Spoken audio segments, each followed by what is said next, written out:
sa baba, patungo sa taas. Huwag kang matakot madapa hanggat wala kang napala. Galing sa baba, patungo sa taas.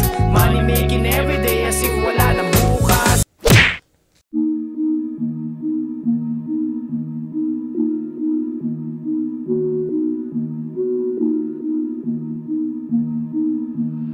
Coco. Coco.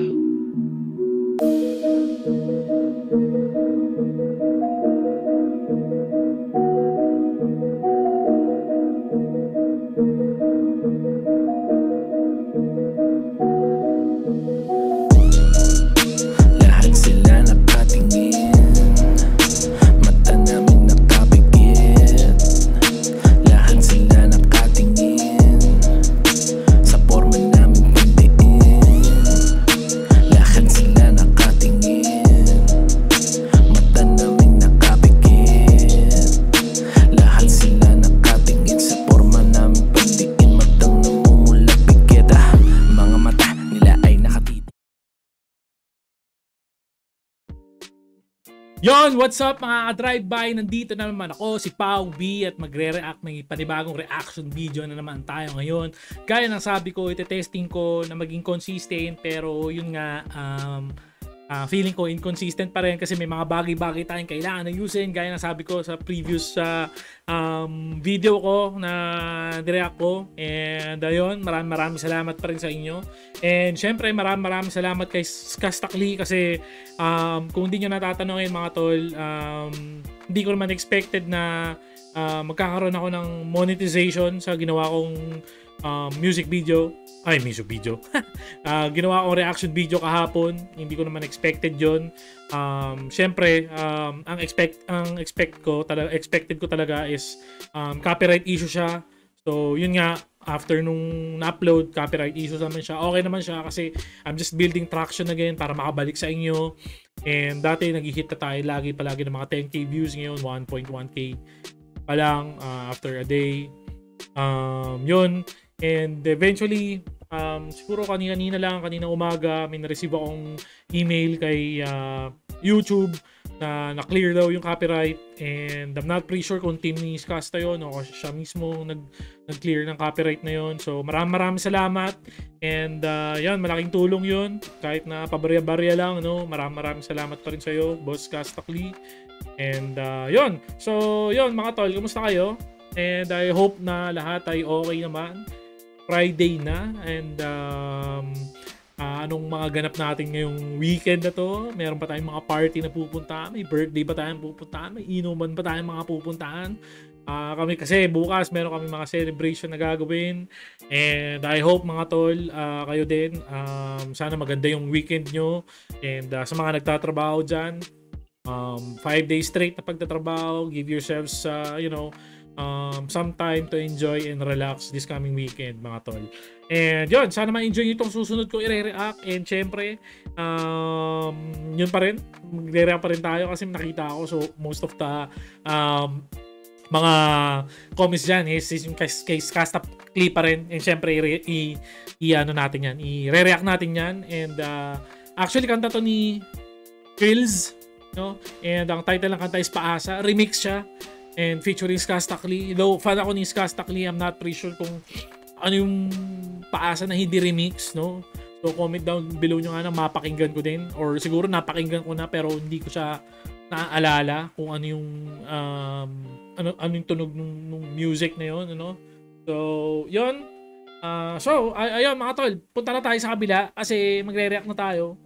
Punta na tayo dito pala, ayan. So, yun. So, mga tol, starter na natin. Na-play ko na to, Let's go.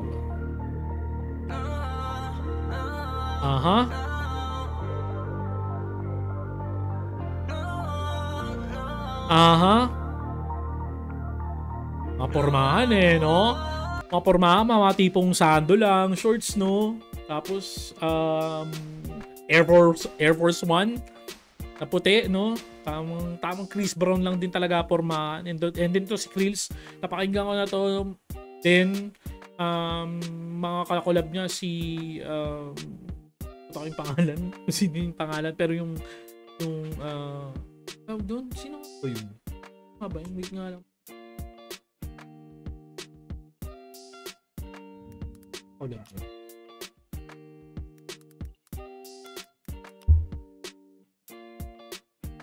Ayun, kakulab niya si Jansky. Yun, napakinggan ko din yun. Maangas din talaga yung music na yun, no? Maangas talaga yung music na yun. So, yun. Pakinggan natin to. Twice ko pa lang din siya napakinggan. Talaga. And with all the drills na lumalabas, yung mga sobrang pandiinan na mga lumalabas sa kanta, meron, alam mo yun, somehow, icebreaker sa tenga natin na mapakikinggan. R&B siya. Sobrang nagustuhan ko siya. So, pakinggan natin sabay-sabay ulit. No? Tuloy natin.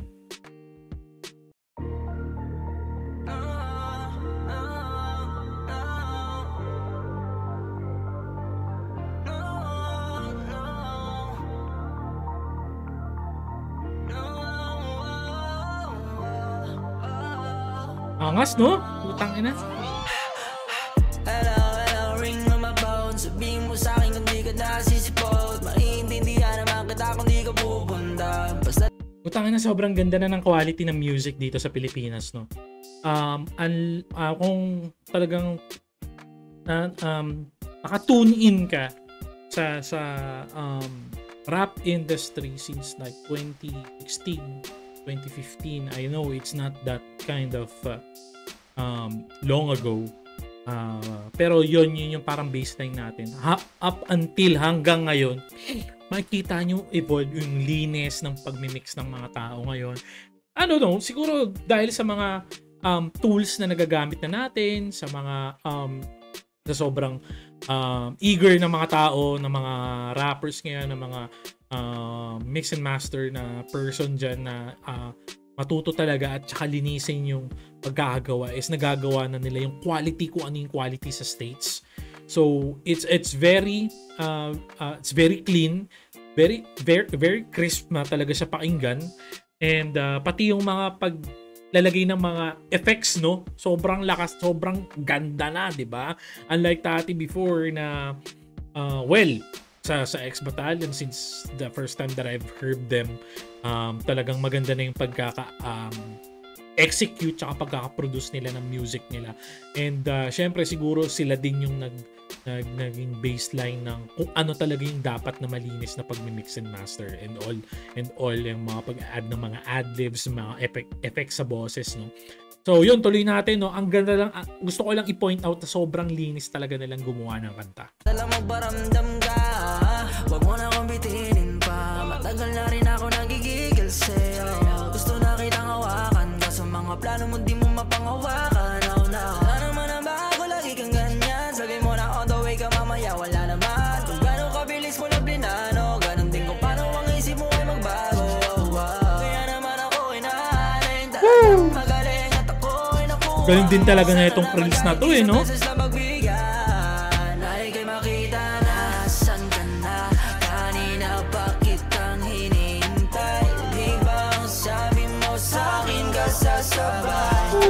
At saka napansin ko lang mga tol, no, lately, yung mga nire-release na mga kanta ni Skastakli, yung mga lately lang talaga. Simula nung mga grand production niya, simple lang yung mga music video na nilalabas niya, no. Alam mo yun, parang nasa isang spot lang, nasa isang bahay lang, or yung ikaw lang yun, bahay lang din, tapos park, and mga 2 scenes lang, no. Sobrang, alam mo yun, nakaka-appreciate lang din ako ng mga ganong bagay na sobrang simple lang, tapos tumutugma dun sa ganda ng music. Siguro idea lang din to nila ni Krills or ni Skastakli, pero it matches the music video plus the quality of the music that they are producing, no. So yun, tuloy natin. Sakaling di ka tutuloy, pwede bang magsabi ka na lang? Di yung patuloy mo na lang akong binabasa. Huwag kang basa, huwag kang magbasa. Club banger to mga tol, club banger to, pwede to sa club. Huwag kang basa, huwag kang magbasa. Huwag kang basa, huwag magbasa. Yan na. Ang inang angas talaga niya. Why you always have to keep doing this to me? Bigyan mo naman ako ng pake, kahit na konti.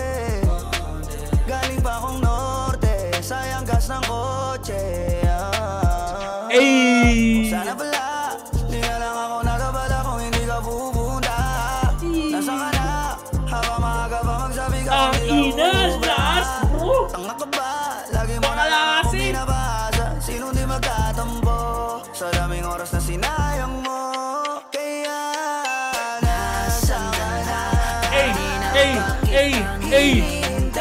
Aha! Sabi mo sa'kin kasasabay. Woo! Hindi ka tutuloy, pwede bang magsabi ka na lang? Di yung patuloy mo na lang ako Ina! pinapasa. Wag kang pasa, wag kang pasa. Wag kang pasa, Gago, angas, tol!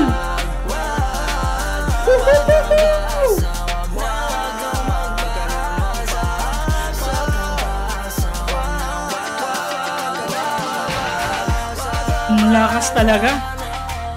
Galing, oh. Yung mga layering ng boses, no? Kung paano nila tinatong-patong, no? Napakalakas talaga nun. Panis!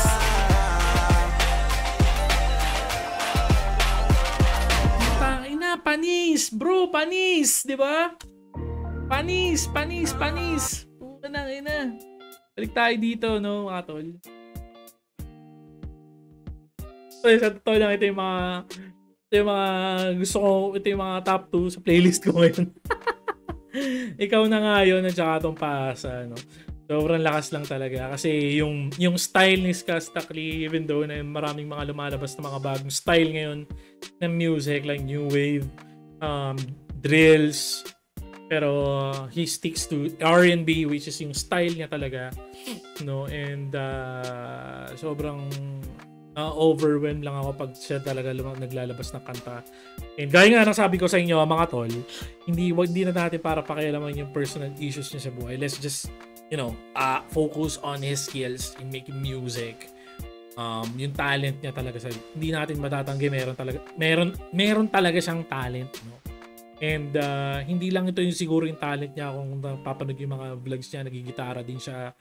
And yung mga on the spot na pag-create niya ng music, sobrang alam mo yun, one of a kind, no? It's let's say one in a 100,000, ganong bagay, no? So yung bahala kayo dyan, gusto nyo magalit sa akin, basta isa to sa mga idol ko talaga pagdating sa larangan ng music, R&B, rap, kung ano mang shit pa meron. Isa si Ska Stockley is one of my top 5 talaga. So, yun mga tol, and sana nag-enjoy kayo sa aking reaction video. Napatayo na naman ako, napasayaw na naman ako. Sobrang club banger na itong music na nilabas nila, and hindi ako magtataka, mapapakinggan ko to sa mga club, no? And syempre a little bit of mixing na syempre para mas hype pa in music, just for the people to, jump with the sounds and enjoy the vibe, no? So, yun mga tol, ito yung mga bagay na gusto mong manumbat, pero ito yung kakantahin mo, no? Huwag kang paasa, pero tangin na club banger siya. Parang angas lang din ng approach nung klase ng gano'n ng music. And sana mga tol, nag-enjoy kayo sa aking reaction video, and paki-comment down below na lang kung ano pa yung mga gusto nyong i-react ko. Hahabol tayo dyan. And maraming salamat pa rin sa mga sumusuporta dito sa 1611 Drive-By. And maraming salamat sa sumusuporta sa akin kahit nawala yung mga tropa natin, no? Gaya na sabi ko ng previous video, magkakahiwalay kami and napakahirap sa amin magsama-sama ulit. And hopefully, tomorrow, magbabanding kami. Sana makagawa kami ng isang music video para sa inyo lang mga tol. Na-miss namin kayo sobra, lalo na yung mga day ones namin na kaka-upload pa lang, nagko-comment na agad. Sobrang appreciated ko kayo mga tol. Kung meron pagkakataon na mamimit namin kayo, gustong-gusto namin kayo mamit kasi sobrang ibang klase din talagang energy na binigay nyo for the past few years at saka up until now, kahit nag-hiatus kami. Maraming salamat sa inyo. And syempre gusto kong magpasalamat sa mga tropa natin dyan, sa mga businesses like yung Biyahero Lifestyle Philippines, clothing line namin, medyo natigil na rin, 1611 Drive-By Clothing, Tiny Montana, syempre ang aking OG, and Montana Cuts, barbershop niya, check sa Marikina, check yung page niya. And also Crown Manila, maraming salamat Crown Manila, kay Sir Nico, maraming salamat sa iyo. Keep on rolling, keep those merch coming out kasi sobrang quality ng nilalabas nilang merch ngayon mga tol. Check nyo na lang. And also sa mga tropa natin dyan, sa mga tropa namin, maraming salamat sa pag-tune in sa inyo. Kay Goody tsaka kay Jason, kay Tito Greg na nasa Canada na today, right now. Maraming salamat sa inyo. And yun mga tol. And gusto ko sana mag-shoutout isa-isa sa comment, pero hindi ko muna gagawin yan kasi gaya nga na sabi ko, ako lang ulit pag-isa, pero gagawan ko ng paraan yan. Kailangan ko na ng time management para you know, ma-shoutout ko yung mga dapat i-shout. So yun lang mga tol. And kami ang 1611 Drive-By. And ako nga pala si Pao B. Hanggang dito na lang. Peace!